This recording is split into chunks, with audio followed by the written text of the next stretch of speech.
Don't wait for confidence before you do something.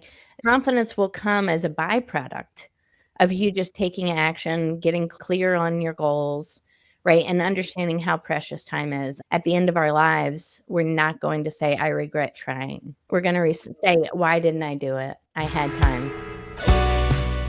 Welcome to Wired and Worthy, the podcast for people who feel everything deeply, think about everything constantly, and have spent way too long believing that they were too much. I'm Dr. Amelia Kelley, your host, someone who believes the way you're wired was never the problem. You belong here exactly as you are. Because remember, you may be wired differently, but you are worthy always. Let's get into it. All right. Welcome, ladies. I am so happy to have two friends of the pod back. We've got Amna and Tara here, who were on The Sensitivity Doctor and are here to help kick off Wired and Worthy's season. Yay. So for anyone who did not get to meet you in your episodes before, do you just want to quickly give them a little intro of who you are and why we're all friends? Amna, That's what we're here to talk about today. I'm going to follow Tara. Oh, Tara, you go first. All right. My name is Tara Lafon Gooch. I am a CEO, a podcast host. Gosh, I'm an author. I do all the things, right? All the entrepreneurial things that we're all supposed to do. I do them. I try anyway. I run a company called Best Branding Solutions. And what else? We talked about confidence on our podcast, Amelia. Confidence and really identity-based confidence and how it impacts our nervous system. So that was a good episode. Check it out. Yeah, I loved that. I loved your I think you have like this really good perspective with was it gratitude that we were talking about? Yes, we talked about gratitude. Yeah, that was a cool angle. I had not thought about that before. So welcome back. Yay. This is when I press the button and there's like the applause sound. Maybe I need to invest in that. Yeah. And then we have Amna. Hi, everyone. Thank you so much for having me back, Dr. Amelia Kelley. My name is Dr. Amna Shabir. I am a physician. I'm a wellbeing expert, a fractional chief wellbeing officer. My passion really lies in helping high achievers create sustainable success. So my company's name is Success Curated. I am also a podcast host. My podcast name is Success Reimagined with Amna Shabir, MD. I'm a mom of two girls. We're recording right after Carpool Madness. So I am right here waiting for my breathing and my body to catch up. But I'm so excited, and thank you for having me back. Was that why you were throwing your microphone and everything around when you were trying to get logged on? That was so real. I loved it. And I feel like that's a sign of like true relationships when you didn't have to get all buttoned up before. Because in the podcast world, you can button yourself up before you log on. You can, or you can log on and then figure out all the craziness going on when you see yourself with all the other people. So absolutely. And I think for me, as someone who is studying perfectionism and talking, and that's what my TEDx talk is about, where Amelia, you and I amazingly connected, and thankfully, and Tara in a way encouraged me to actually get to that point. Perfectionism really holds us back, right? So the former version of me would have been appalled that as I logged in, my microphone just fell off. That's exactly what happened. But I loved it. And so being able to breathe and add joy and be able to show up as our human selves and our full selves, like we're all professionals, but we're also all moms, and it's kind of mad in the morning. Well, and it's funny because you mentioned TED. So I like purposely put my little TED jacket on today because I was like, okay, I'm going to wear my TED jacket in commemoration of how we all met. And the irony is I reach in my pocket and it's not in there now. Wouldn't have been cool. I left it upstairs, but I'm such a nostalgic person that I save everything. And I forgot to take my little, like, you know, the little name tag they make you.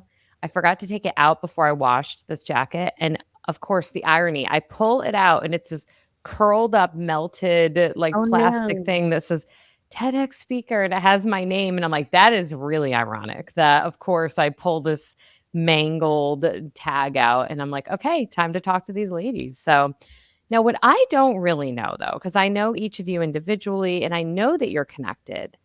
How did you two forge your connection? And the reason I'm so curious is because today I really wanted to explore how like real connections, real friendships, especially between women, can help us overcome our doubts and get us to go do the big things. So, like what's your story, ladies? How did we actually meet, Amna? I mean, obviously it was on LinkedIn because that's how I know like everybody, but I can't Mhm. remember how we actually met. Did we meet through someone or did we just organically connect? Do you remember? I actually remember everything. Do So you I'll Of remember course start. she does. Of course she does. She's a very smart doctor. It was meant to be, is what I would say. And I'm so grateful for it. But how it really started was actually I would say every beautiful thing starts on the other side of fear. And a lot of fear and rejection and sort of like this understanding that I have to get out of my comfort zone. And so that was me. My LinkedIn was dead. Like I didn't know what that was. And one of my friends, her name is Sarah Youngblood. She's amazing. Encouraged me. She's like, "You don't have a LinkedIn?" I said, "No, get on LinkedIn." So that's where the story starts. And then Wow. fast forward, I became friends with Dr. Diana Landonio, Yep. and Yep. she had posted Tara's book when her Oh first my book when it God. published. Well, that's cool. So I get Tara's book. It's amazing. It was really inspiring. So I reached Name out to drop. her. What's the name of it again? How to Grasp Confidence and Own Your Power. Grasp is GRASP. I was looking behind because usually Sponsoring it's this closed. episode. No, I'm just kidding. Right? Yes, I love that. So that's how I read Tara's book. And then fast forward, we met for lunch. I actually met her family. She met my children. Both my daughters were not reflecting my perfect parenting that lunch. I still remember that. They were actually standing on the chairs on the table in the restaurant. So that Oh, they also were happened. little. It's okay. Oh my gosh. So that's really like our origin story. And so after that, we stayed in contact. And so I had this dream that I had just like been holding. And Mm. I never thought like people like me could actually get on a TEDx stage. And so Tara had, Why do you say people like me? Sorry to pause you there. yeah, no, I feel like it was sort of a step into stardom. And so that's Mm. not what like Oh. regular people do. Like regular Oh. people like me do their work. They do it well. Like I'm proud of all the work that I do, but TEDx stage is just a very different experience. It's still I've done a lot of speaking engagements. I'm a professional speaker, but that is very different. And so the person who made TEDx and the whole experience of TED available to me was Tara. And she was like, yeah, so she had given an international TEDx talk and she said, "Look at me. I am the same, like I'm a human being and you can do it too." Like if I and so there was this encouragement. And so when I finally decided to gather the courage to actually, take whatever that next step looks like, she was the person I reached out to. And Aw. so she supported that entire journey and here we are. I love this story. I'm so glad you have a better memory than I. Amelia, it's interesting we brought up I didn't think this would something that a person like me could do. It's interesting she Mhm. brought that up because Mhm. January of 2023, I actually applied for a friend of mine, someone else, Mm. who's a speaker, who I had just recently heard her speak and heard her story. And I said, you know what? She needs to be a TEDx speaker. And I applied to her, not considering it could be for me too. Oh. And it didn't occur to Huh. me until 5 months later that somebody said to me, hey, that's a TEDx idea. As I was writing my first book that Amna talked about, that Right. I could do it too. And I think sometimes we have to borrow the belief of other people. Yeah, I love that. Powerful, right? Mhm. Mhm. Yeah, it's like active body doubling is like that term we use for borrowing each other's nervous systems, but I almost feel like we need a name for borrowing belief.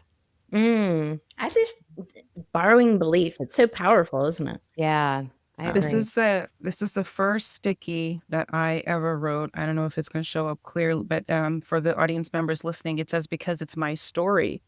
And I Oh, had my that's first cool. session with Tara, and I was like, I don't know. Like I don't think that it's still worthy. Like I've been sitting and working on this idea so hard. And she said, I'm gonna need to write this down because it's my story. And so kind Oh, of giving me that courage. And the other sticky is a little farther out, but it says, I belong here. And I still carry those to like my desk, I carry those words with me. So it's very real, because in a world where talking about perfectionism, most of the things that we encounter, we talk about, they don't seem real. Tara, she and I we connected online, but then we met in person, and she is so real. And so it's so hard to form those connections online and trust people. People do trust people. And I mean, I help a lot of individuals as well. But when you have that touch point in person, I think it just changes the entire dynamic further. Mm-hmm. Yeah, no, I could definitely see that. And it's interesting as I listen to how the two of you came to your belief that you could do it, and then my delusional way that I do things.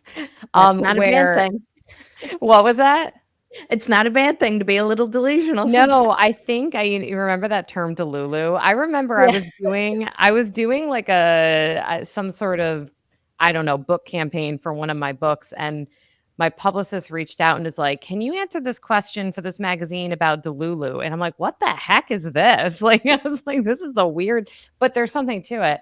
So I kind of like operate in this weird, I think, delusional way. It's almost like that ADHD hyper optimism of, I'm going to just keep doing things whether or not it's going to make any sense or it's going to work, and then see what sticks.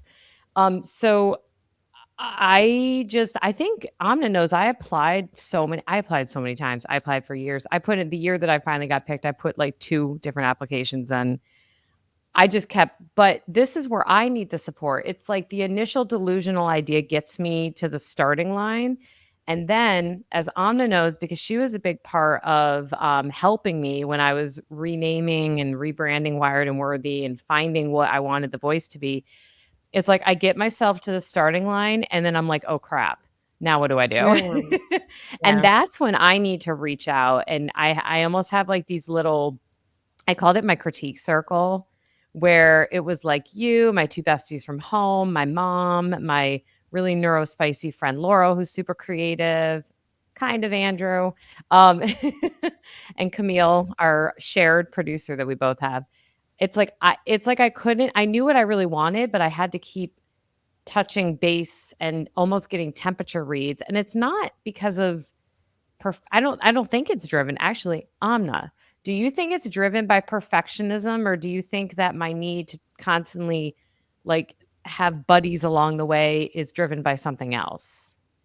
I think that it could be many things, right? So it could be Mhm. multifactorial, a physician's favorite word. Yeah, there are multiple causes and Of reasons, course, but she has that kind of it, like multifactorial. That's how Right. I am. there is this real element of perfectionism, because having that extremely polished online presence, you're a Mhm. professional, you're a therapist, you have a practice, you also have a brand. So the desire to have everything ironed out completely before execution is very real. And this is why I like to lean more away from, like, it's just an Amelia problem. So this is actually a societal problem. That's the part of socially prescribed perfectionism.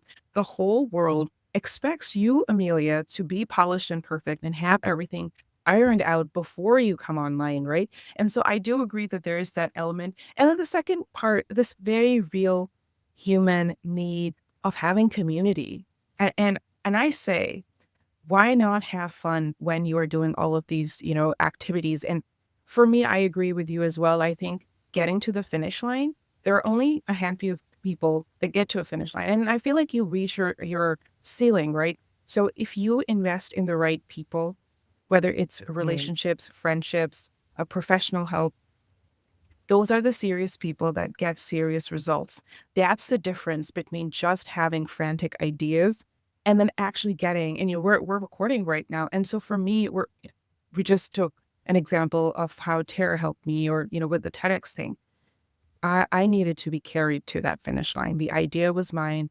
Yes, I got on this stage. Yes, I delivered. Yes, my talk on perfectionism did not feel perfect till forever. So I needed that support and encouragement. And I look back and I'm like, wow, I'm so glad I did it. But at that time, I felt like such an imposter. So you're right. It's a mixture of wanting community. It's a mixture of being actually a serious professional. So I've decided that on this entrepreneurial journey, I'm just going to have a lot of fun by making sure that I surround myself with the right people. And so I love my current team right now. And yeah, having fun. I love that. Something that that I was thinking about as you were talking was, we can all make it to the gym, but are we going to do anything when we're there? It's again about getting to the finish line. I think that's why a coach is so important. It's because you need an accountability buddy, right? Somebody to help cross. And a lot of entrepreneurs that I've worked with personally, they're visionaries. They have like the vision, but need somebody who's an operator in their lives to help them, right? Okay, well, here's what I would put here. Here's next. This is the next stepping block. So that dream in the last, like, final mile stretch, if you will, can actually come to a fruition. You can cross the finish line. I think that's important. I actually want to ask you a question, Tara. As you were talking, I thought of something, and I don't know the statistic on this, so I might have to look it up.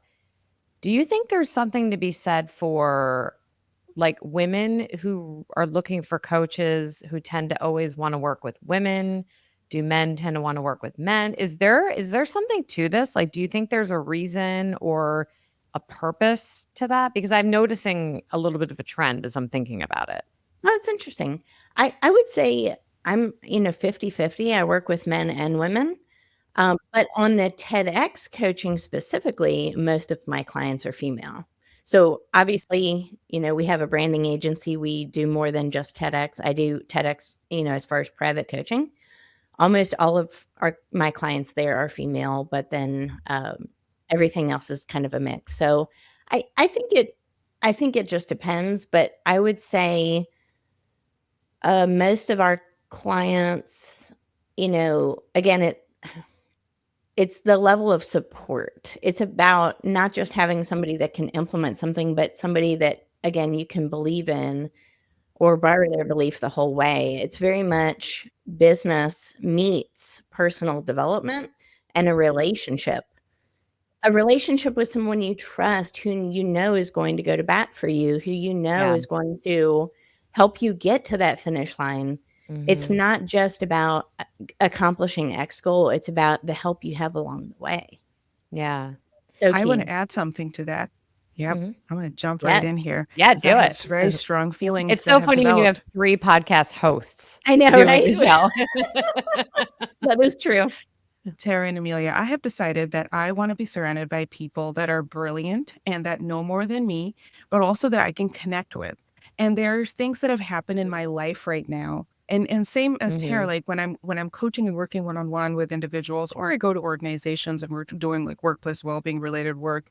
Yes, my clients are both men and women, but on the other side, it does tend to run predominantly in the women's circle as well when I'm working one-on-one more so. For me, I want you to understand me to be able to help me.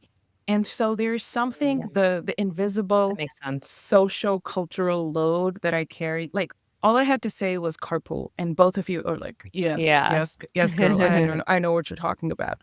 So it's just something so visceral. And so same. I used to work with trainers. I had a couple of men. They were my trainers. They did a good job, but they would want me to do things that my body just was not ready at certain times of my cycle. I am not doing burpees certain weeks. I'm just not doing them. I always hate burpees. Oh, And God. so Always. I was like, yeah, I mean, you need to have gone through a similar experience of being either seen by society in a certain way where you just get it. It's just invisible curriculum that you all understood. Okay, I know. I know what it's like to be talked over. I know what it's like to be shushed. I know what it's like to be said, you're too much, shrink down. So it's just those things that I feel as women, we just get it. Yeah. I like that. And it makes me like think about when you were saying borrowing belief, Tara, before, how, like, what is it that and I'm kind of posing this to both of you.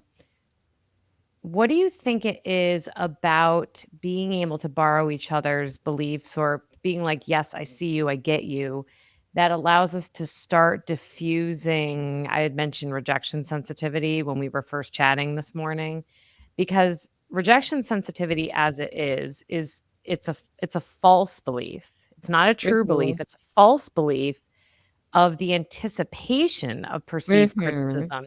And I Yes. also find this really interesting angle with rejection sensitivity. And I'm not even saying dysphoria, because that's when it gets really, I mean, that's for anyone with ADHD or neurodiversity or trauma, it's definitely becomes dysphoric, where it's really, really altered. But it's also the discomfort with praise and accolades, because there's this feeling that the bottom's going to fall out. Like, you might think I'm great right now, but watch when I mess up. Or you're going to get sick of thinking I'm great. You're going to get tired of me. And so watch what happens. So there's this really destabilizing feeling around that. I'm wondering what you ladies think about that, or how you've experienced that, or has certain relationships, maybe specifically these female relationships of support, help with that? Can I take the first part, Amna, and you can take the second part? I think that's more my flavor and that's your flavor, but I think there's overlap anyway. So, all right. I think at any point in time, we are X amount of no's away from ultimate success. And I would challenge anybody. How many no's is it going to take for me to reach whatever goal I have, right? And again, part of my work is, yes, there is, a strategy to it. There's objectives to it. There's, measurable deliverable outcomes to it. But it's also the mindset of the owner. And if the owner of a company, if the owner of a business has rejection dysphoria disorder, rejection sensitivity disorder, it's going to prevent them from showing up to the game before they even play the game. And so oftentimes we quit before we succeed. In Napoleon Hill's Think and Grow Rich, he talks about someone that was mining for gold, and he gave up and sold the land. Now, the person that bought the land was a strategist. They knew, right, that this is approximately where the gold should be. At any point in time, we're 3 strikes away from gold. But sometimes you need that outside view to help you identify, pockets. And then, if you couple that with somebody that can help you with that rejection part of saying, no, see, you actually got 5 no's today. Fantastic. That means you only have 80 more to go before you reach $1 million, before you meet your $5 million, whatever your goal is, right? Based on what we talked about. And to be able to have somebody that can, bring up your mindset along with the outcomes, that won't lead to failure, because no matter what, you're going to get that objective. And I think that's important. So, yeah, I think it can happen to any of us, this rejection sensitivity, but the more you just, and again, that's where gratitude comes into play as well. That's why I believe gratitude is the foundation of confidence and all success in life. When you can have great gratefulness regardless of the outcome you're facing, boom, you're a winner. What you just said remind me of something I read in James Clear's book, Atomic Habits, which I'm sure most people have probably read. If not, good book, lots of facts and lots of like opinionated facts from different successful people in it. But how he was saying that, I don't know if it was James Clear himself or someone else that said that they sit down at the table with their kids at the end of the day and say, what did you fail at? As a celebration, because it shows that you're trying hard things. Yeah. So the more you're failing, like, it actually makes me think of Amna, when you applied for the Psychology Today blog, and they, for just your first at bat, they said no. And I said, well, just so you know, I once I finally got my Psych Today blog, I looked back and I had applied like 8 times. It was, and you have to put like quite a lot. It's not just like click, click, click, you apply. So yeah, what you just said, Tara, reminded me of that. Like, when you are going to bat all these times, you're showing that you are succeeding as a kind of a, is it a verb? Action word? As a writer, I still cannot sometimes remember all the like terminology. But it is the action towards getting where you want to be. 100%. 100%. Yeah. I would love to hear also your take on RSD, Amna, and then I have a take too. That it's interesting. I think we all have these different perspectives based on Mm. like what our kind of shtick is. So, Amna, what did you want to say about that? I want to build, first of all, I love this question. I want to build on what Tara said. So Mhm. when she talked about this level of objectivity, okay, you got like 50 no's, great. You got 40 more to go, and then you'll hit your goal. So when we are so close to our problems, we lack that ability to be objective. So the ability to step back, whether that's through journaling, whether that is through talking about yourself in third person, whether that is through asking a friend, whether that's actually now, if you're really serious about a goal, actually having tactical support strategically tell you that what you're doing, this is if you tweak this, if you make this better, and then you just keep going. Honesty, yeah. Mhm. Exactly. So things can, it's a matter, objectivity is so, so huge in any journey that we want to have towards a goal, an outcome that we're excited about. So that's number one. As far as my personal experience and journey goes, I look at myself and I think this is where the mom in me comes in raging. And I see my daughters and I see the difference. And they're not going to be listening to this podcast right now. So I'm probably going to go share. I did ask my daughter's permission to share her story Okay. on my TEDx stage she's my older one. She's the one who came home from school, had a 99 out of 100 on a test and called herself stupid for getting that. She's also the one who will walk into a space and expect herself to know everything. And so and I'm not a parenting expert, God knows. I never will I give anybody parenting advice, but I can share my experience.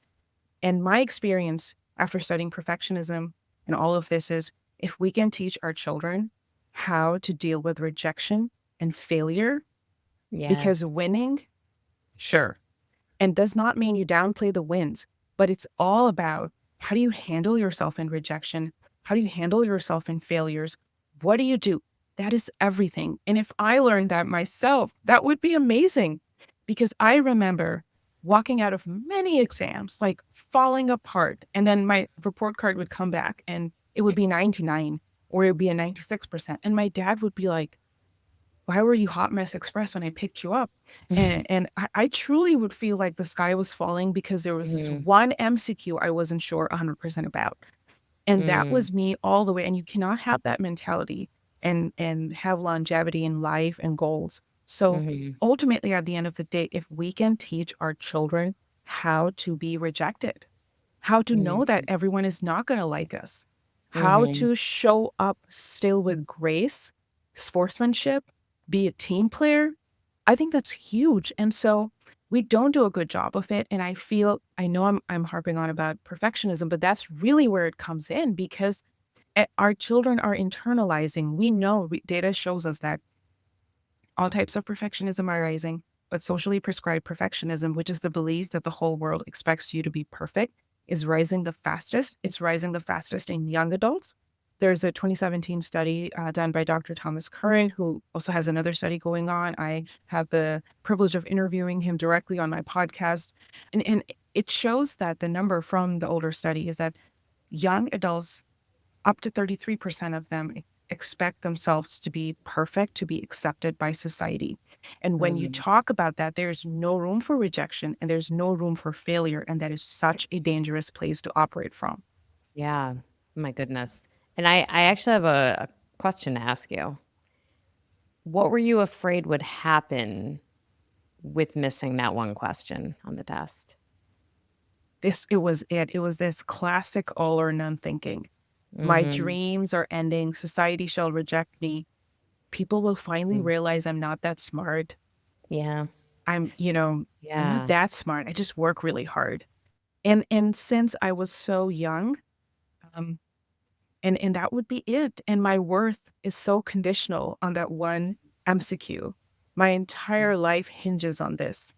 And Mhm. so there is no space to breathe. And so as I parent, I talk about I feel the joy in childhood was taken away by perfectionism and Mhm. this conditional uh, for everything, a conditionality, like to be worthy, you must have had that MCQ answered. And it's interesting how that seems to have manifested for you as perfectionism, but for me, a lack of confidence, a lack of self-worth, a lack of self-esteem. You know what I mean? It's interesting. And it began in childhood, right? And then again, built up throughout our adolescence and adult life until it came to a point where we were both in our own way. I'm not going to do this anymore. This is going to change. Things are going to be different starting now. It's interesting, right? Mm-hmm. It's funny when I think about where and when, even though I took Dr. Amna's quiz on her website, which I would I did recommend, too. and I did too. I got the whatever the like boss lady is. What is it called again? The sustainable high achiever. Okay, so I did get the sustainable high achiever, and I appreciated that. Like you took my thoughts when I was doing your original scale, and I was like, none of these apply to me, so I was struggling to answer them. And you're like, good point. And that's I think the thing about being collaborative and being open to each other's thoughts. Regardless of being a sustainable high achiever, there are still, I don't know if mine is more of that, the sky is falling. It's more of this kind of like anxious hum that happens when, and even, okay, so silly, right? Okay, so I'm like, I'm going to unmask, right? I'm coming to this podcast. I'm being wired and worthy. So I'm like, I'm bringing my dog mug. Okay, so I brought my dog mug, which was given to me by my son, which I think is so cute, even though it was for Christmas and it literally has a pumpkin on it. And so I'm like, this is me being unmasked, right? So then partway through the episode, I went like this and I could see my little lipstick stains. And so my inner instinct is like, oh, I should turn that so they can't see it. Like, why we're always kind of like these little micro corrections that we do. It's like, I wonder sometimes, is it because I'm very sensory sensitive, so I notice little things, so I think everyone else will notice little things. So that's kind of like my almost neurodiverse spin on what you're all talking about when it comes to quote like perfectionism and how it can impact you, where it doesn't impact like my confidence or my ability to go do things, but it impacts my ability to chill. Yeah. Sorry, Terry, you want to take it? No, go ahead. I relate to that. You guys are both chomping at the bit with this one. No, I'm the first. Go ahead. Here's my mug. And I was like, oh my God, I had a way cuter mug downstairs that I could have brought that would have gone so well with the theme of today's conversation. Isn't it funny that we think about that? Like what mug we're going to have? And I think that this is exactly what you've shared. And so many people on this journey, which has been like, I am not studying this in a lab. It has been interviews. It has been going out, interacting, DMs, social media, comments under my TEDx talk. It is this thing that people don't realize what a different way perfectionism shows up for people, right? So I don't like labels. So I say perfectionism is a broader spectrum, but I don't call you a perfectionist. It's very different. So I don't like that part. And again, if you you like it and you want to call yourself that, go for it. Like I'm not debating that either.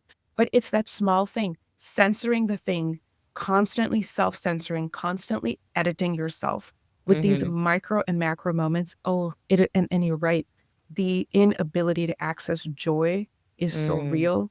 And the inability to chill. So I'm on a stage, this is what reminded me, and I'm talking about self-compassion. And I drop a couple of ums, and there are hundreds of people in the audience. And everyone walked out, right? No, I'm just kidding. They're like, that's it. That was 4 ums. We're gone. We're gone. And then I said it out loud to everybody in the audience, like right now, literally my self-critic was roaring as I'm talking. Like, there goes another there is another professional speaker, you shouldn't be doing this. Hundreds of people in the audience are judging you. Meanwhile, they were literally just hearing the story that was so powerful and how they connected with it. I love that. It can prevent us from showing up to the game. It can take us out of the game. And I think it's important to know about these things, but also not put them as a label of your identity, like Amna said. Like you can have perfectionist tendencies, but it doesn't mean that's your identity as a human being. You can break free from those things, right? To go on to live a fulfilling and purposeful life without that anxiety and weight. Of course, it takes time, but I think, again, that goes back to it's about the environment of people you surround yourself with. If you surround yourself with people who are growing but aren't perfect and don't give you that sense of comparison, that I'm not keeping up with them, or just, I think that is so underrated. Yeah. And it's all about that circle. It can't be overstated. Our environment drastically impacts our outlook in every aspect of our life. Yet we 100%. talk about it so little, right? Mm-hmm.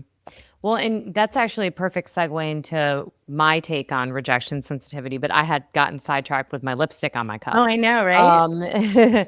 Is so I actually just wrote an article for Psychotherapy Networker, which is coming out in September in their ADHD edition, which Livia, editor from there, editor, large in charge, is amazing. It was really fun. I will say I've written for a lot of different publications and done little quotes. This was the first time where I had someone who was like projecting with me. Like this is a kind of a bigger magazine. So it was cool. It was very fun. And we wrote about rejection sensitive dysphoria in ADHD and targeting women a bit more, but kind of just the overarching feel of it.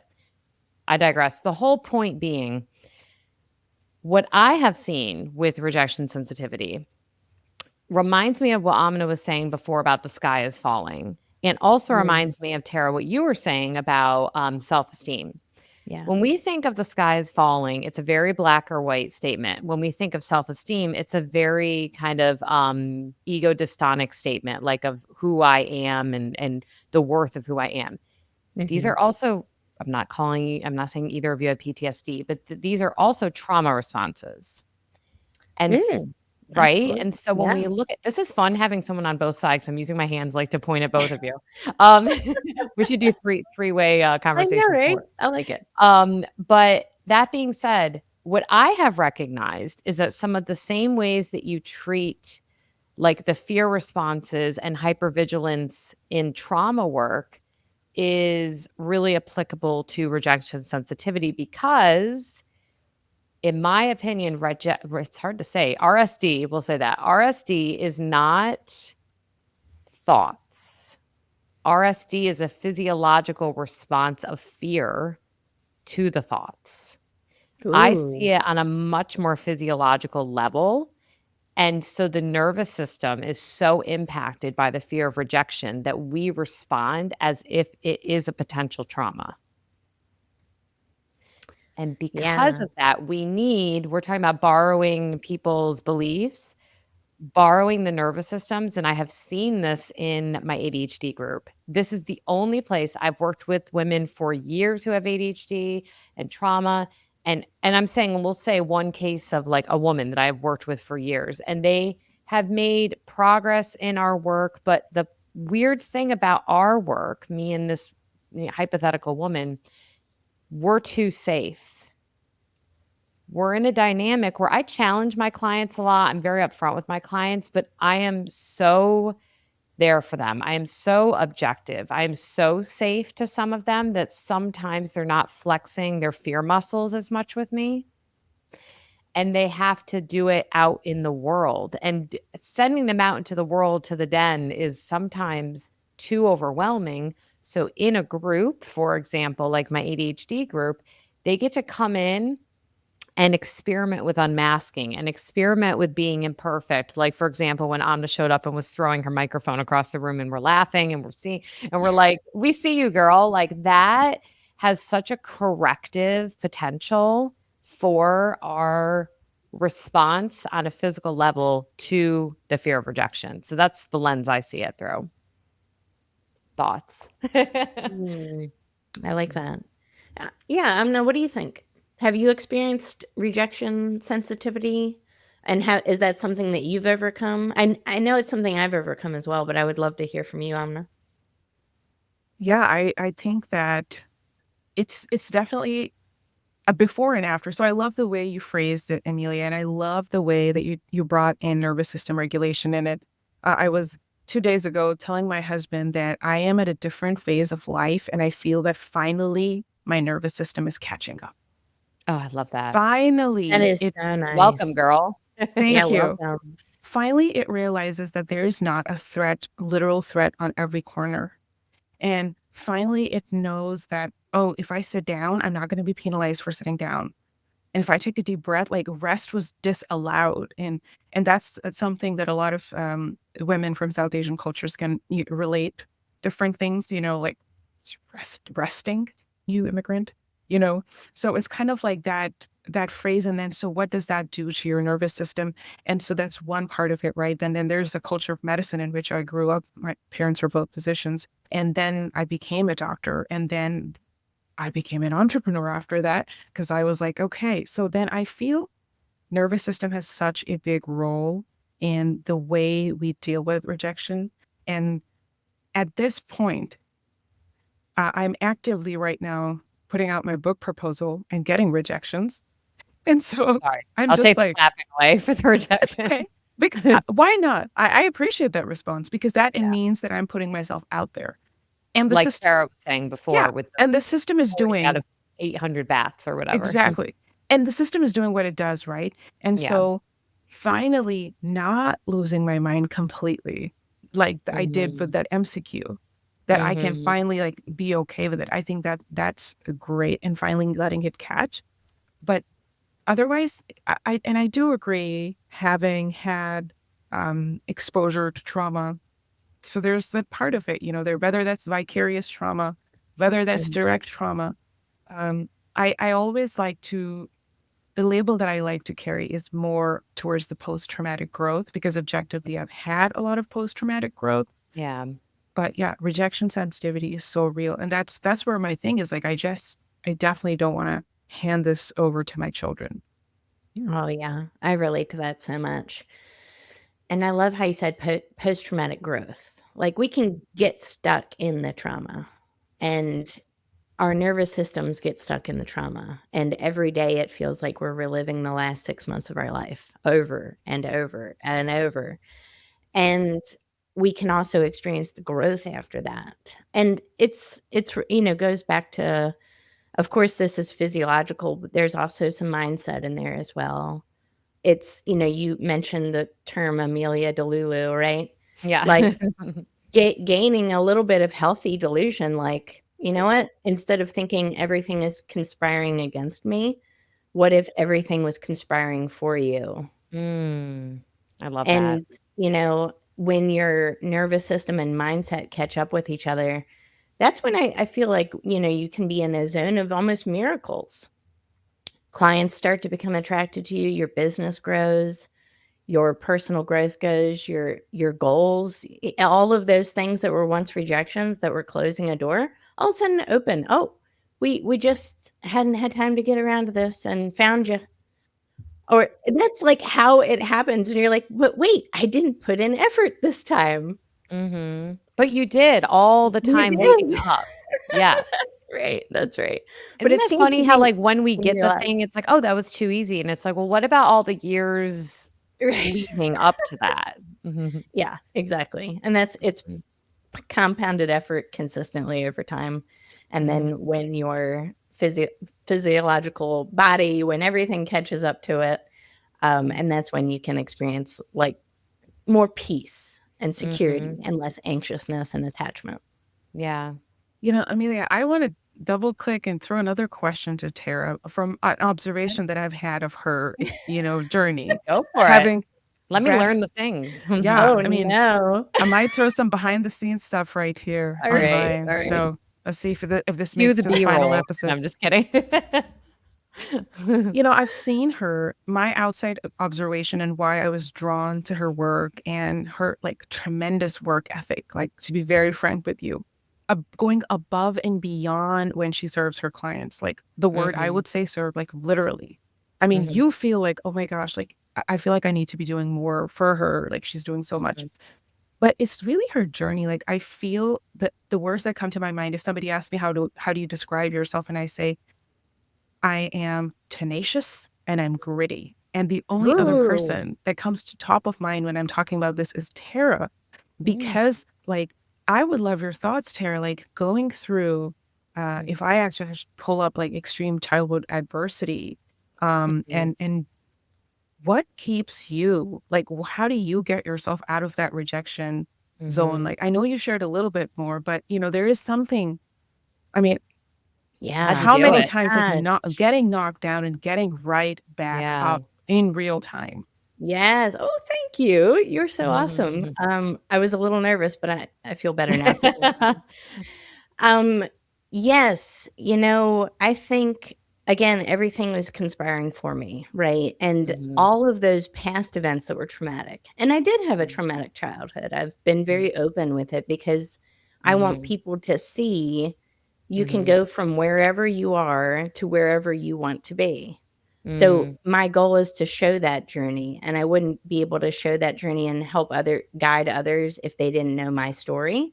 Right. Right? It's the same reason you would wanna work with a personal trainer, we mentioned that earlier, who was never fit their whole life. They went through a journey, right? They can understand, you can relate to them, there's authenticity there. So tenacity and grit are absolutely, if it could be a superpower, I guess so, right? And I think that's something that a lot of people are smart, a lot of people are very qualified, a lot of people are amazing, but they're not some people aren't hungry enough. Maybe they're not tenacious enough. Maybe they don't have that grit. I have no shame. So I will call people, I will email people. It wasn't always that way, right? But I will absolutely, if I have a goal, I will reach it. And it's just, I think that, childhood upbringing, being the youngest of 5 kids, single mom a lot of the time, right? My dad, he wasn't in a good place. He was an alcoholic. So it was, all right, you're the youngest.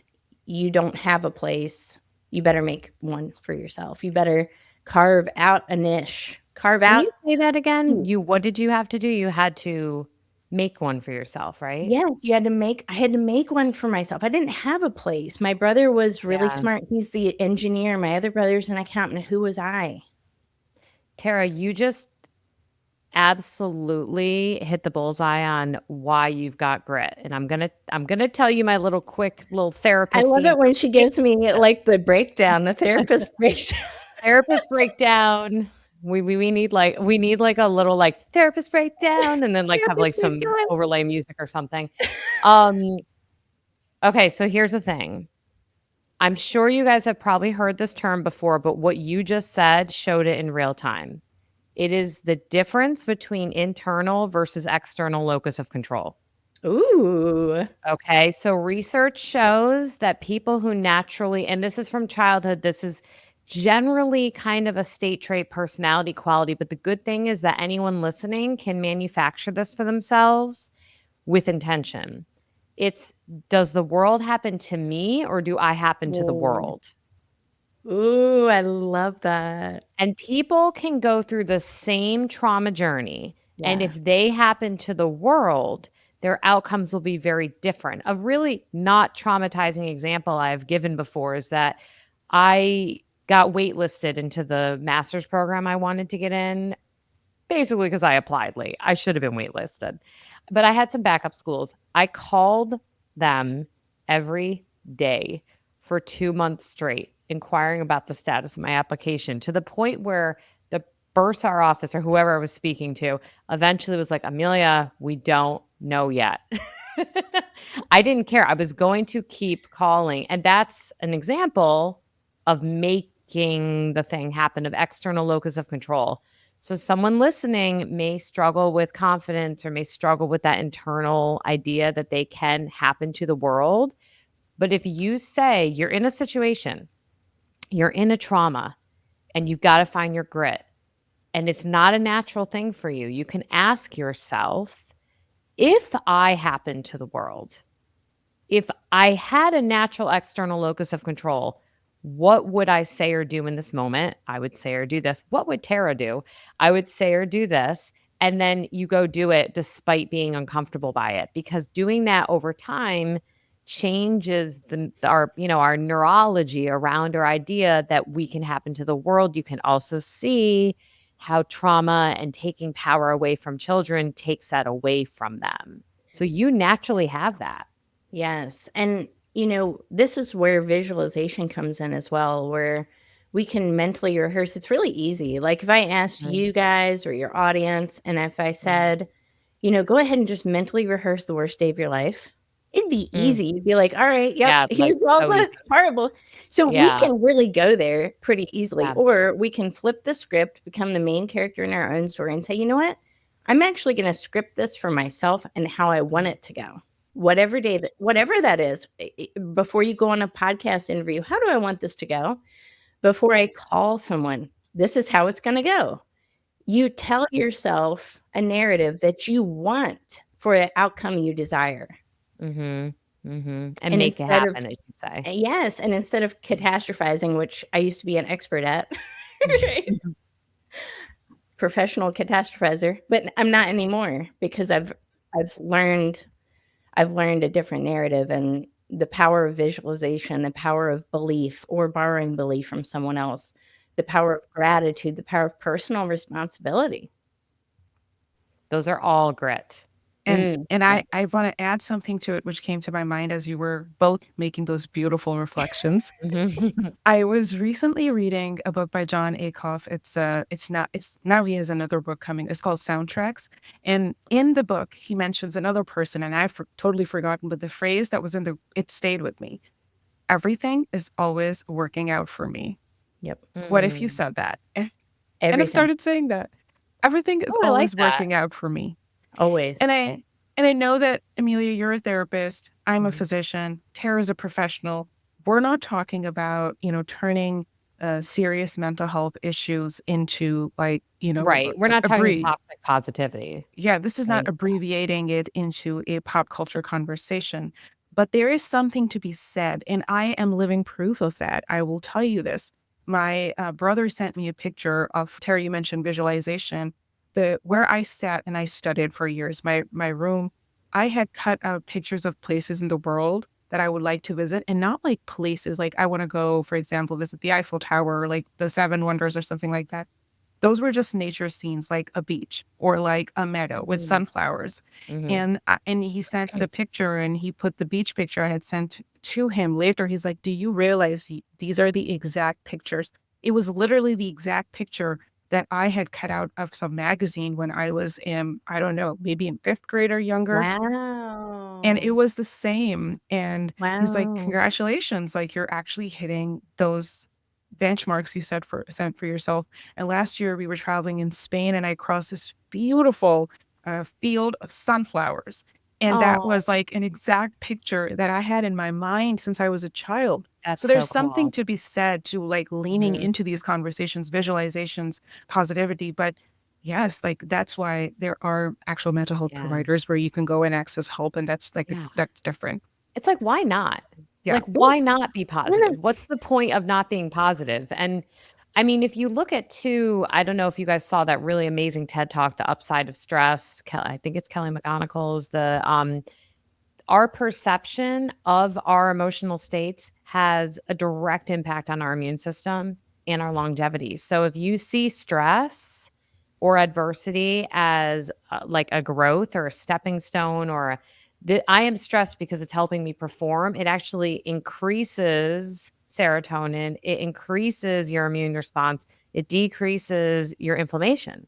But if you see stress as an inhibitor, something that holds you back, and you see it as something that's going to like cut you apart and take you down, inflammation, hypertension, the drop in positive neurotransmitter, it's crazy how your perspective can change how your body is responding. It's just wild. And this is how you can overcome that fear of rejection. If you get rejected, I tell myself it's because I shouldn't be entangled with the lesser.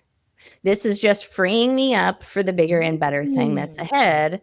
That if I was entangled with this thing, I wouldn't be able to do that big thing, which I'm already now working I know on. where Amna got that.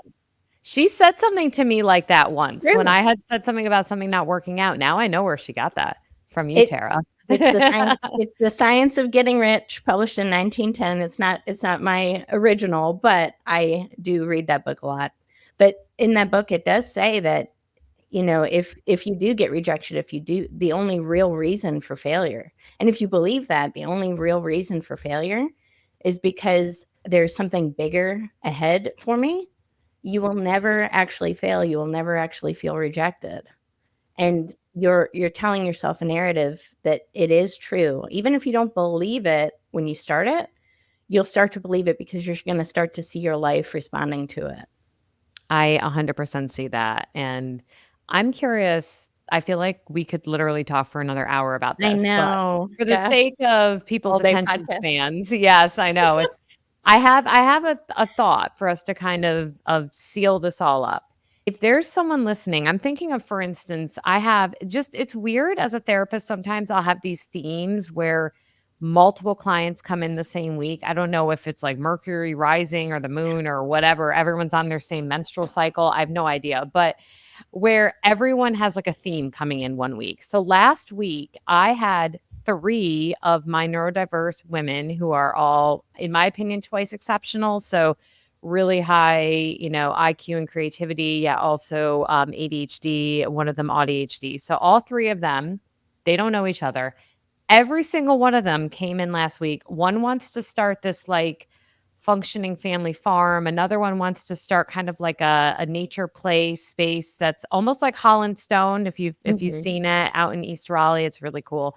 Something like that in the area. And then the other one wants to write a book. Like all 3 of them are coming in, but they're all really freaked out about the next step. They're afraid of failing. They're afraid of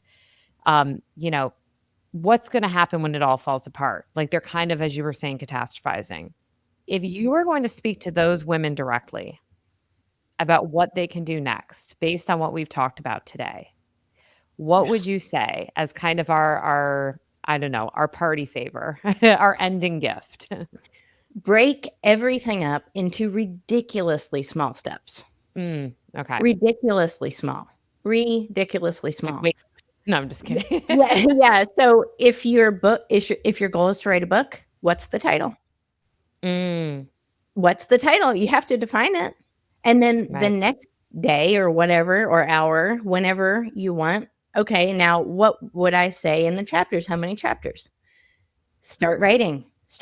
Break it up into ridiculously small steps. If you see any big project, it's going to look daunting because you have never done it, and your brain is going to tell you all of the reasons why you're going to fail, and it's going to be horrible, right? Your amygdala is going to be firing up and all of these things, right? But if you break it into ridiculously small steps, anything is achievable. If your goal is a TEDx talk, what would I talk about? What's my idea, right? If your goal is to speak on stage, how can I present myself as a speaker today? Could I take a picture of me speaking and put it online and see what happens? Small steps. And you can use something like AI, like Claude, to give, put in a goal that you have and to break it down. What are my daily actions to meeting this goal in 6 months? And all of a sudden, you've met every single goal you have. That's a great idea. And if anyone wants to know what they should talk about or how to do it, they can reach out to you. Sure. To get some coaching. What about you, Amna? Tara gave such a great recommendation, and I completely agree with it. And I'm just going to say, zoom out in the couple of steps before breaking it down into smaller pieces. So I'm going to go with that. And where I do is I sort of invite you to have this radical recognition of the passing of time and of how amazing you are, all these 3 women and everybody in the audience listening. And I say all wellness problems are math problems. And one of the best books that I read on my journey to becoming who I am today is 4,000 Weeks, Time Management for Mortals by Oliver Burkeman. And that's what we all get. On average, the U.S. lifespan, when you look around, that's 4,000 weeks. And you just made me so anxious. I know, right? It'll do the other thing. It's a very some look at it as a very sobering / morbid way to look at things. Now, if you're lucky and you have great genetics and you live to 95, 96 years old, then you get 5,000 weeks. And in the book, he says, the human lifespan is absurdly, terrifyingly, insultingly short. And now that I've said that to you, now that everyone here needs like so I want you to now look at your life as truly this beautiful, precious gift. And you wanting to create something from a space of like, I have limited time. what am I going to regret at the end of the day? Yeah. Am I going to regret doing this? And then, so this is, you have to look at things in that big picture first before you jump into small. So look at it from that. Time is passing as you listen to this podcast right now, and you have that amazing big idea. Ask yourself, like, where do you land? So that's number one. And the second thing is, most of the times, human beings try to fix things that don't need fixing.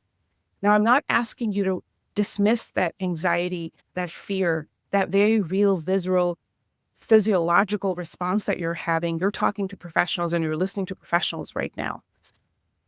Dismissing our experiences does not help. So what I do and what works for me is I say, okay, I feel extremely nervous, extremely anxious, and I feel overwhelmed. I feel like I can't breathe. Sometimes I feel like I'm having panic feeling. And then I externalize it. So I showed you my beautiful, extremely see-through cup already. So it's like I take all my anxiety and I label it like almost in very physical form. And I say, okay, here's all the stress and anxiety and not enoughness and the failure and the rejection. And it's in this cup, and I'm going to put this cup on my table. And now I'm going to work anyways. So now I'm going to focus on what Tara said and take things and break them down into simpler. What can I do today? What do I need to do tomorrow? Like very small steps, but I can only move through it. Now I can sit and I can say, I'm going to do this when my anxiety is all fixed, when my plan is all fixed. And I'm going to keep trying to solve for things that don't need solving all the way. Most of creative projects need to happen and be built in real time, right? And that 4,000 weeks, it's passing in the back. Oh, that's such a good analogy. And don't wait to do something before don't wait for confidence before you do something. Confidence will come as a byproduct of you just taking action, getting clear on your goals, right? And understanding how precious time is. And I love the fact what you said, Amna, too, because at the end of our lives, we're not going to say, I regret trying. We're going to say, why didn't I do it? I had time. Exactly. And there's data behind it too. So the other book I'll mention, I'll be throwing so many book recommendations, is The Power of Regret. We'll try to make a list of all of them, guys. Right? Sorry, Camille. It literally is The Power of Regret. Yeah. By Ooh, Daniel that's a Pink. good So one. it's a great book. And one of the core foundational, he talks about 4 regrets. And I did a whole episode that was like a short. So for anybody who wants to like listen to the short of the book, it's like 20 minutes. I did an episode on it, and it's called The Power of Regret. So one, inaction regrets are big for people at the end of life, like actions not taken. So objectively, according to I believe it's the American Regret Survey, where people share, you will regret this. Likely you will regret this. So do the thing. Do the thing.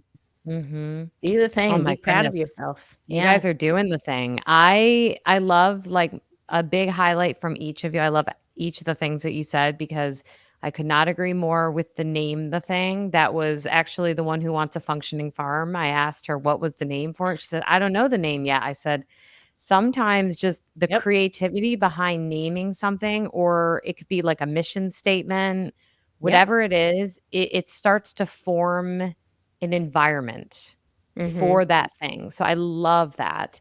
And oh my gosh, Amna, I can't even begin with all the things. I feel like I need to do an episode on regret now. Thank you for giving me the idea. It's going to happen.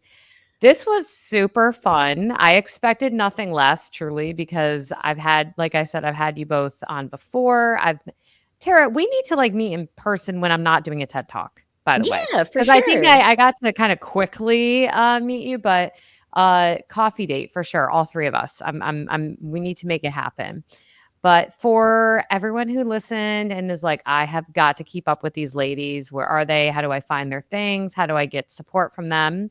One more time, take it away. Where can they find you guys?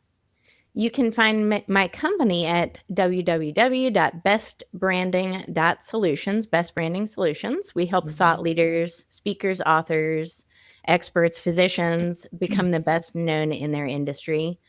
You can also find me on my personal website, LafonGooch.com. I'm on every social media platform pretty much. Reach out to me. Grasp Confidence Podcast is the name of my show as well. Would love to have you on. Which is awesome. Yes. Yeah. everyone can find me at success-curated.com. That's the name of my website, success-curated.com. And I am also on all the socials with my first and last name, Amna Shabir, Dr. Amna Shabir, and reach out, listen to my podcast. I also made like this whole, if you go to my website, there's this solo episodes playlist where if you want to like double click on some of the topics we touched on, you're welcome to do that. And thank you so much, Amelia, for having me on again. Yay, Yes, thank for you, sure. Amelia. It's super fun. Thank you, everyone, for listening. Hopefully, you have some fun ideas of your own ways to go out and like try the thing, go to bat. And remember, you may be wired differently, but you are worthy always. Thank you, guys.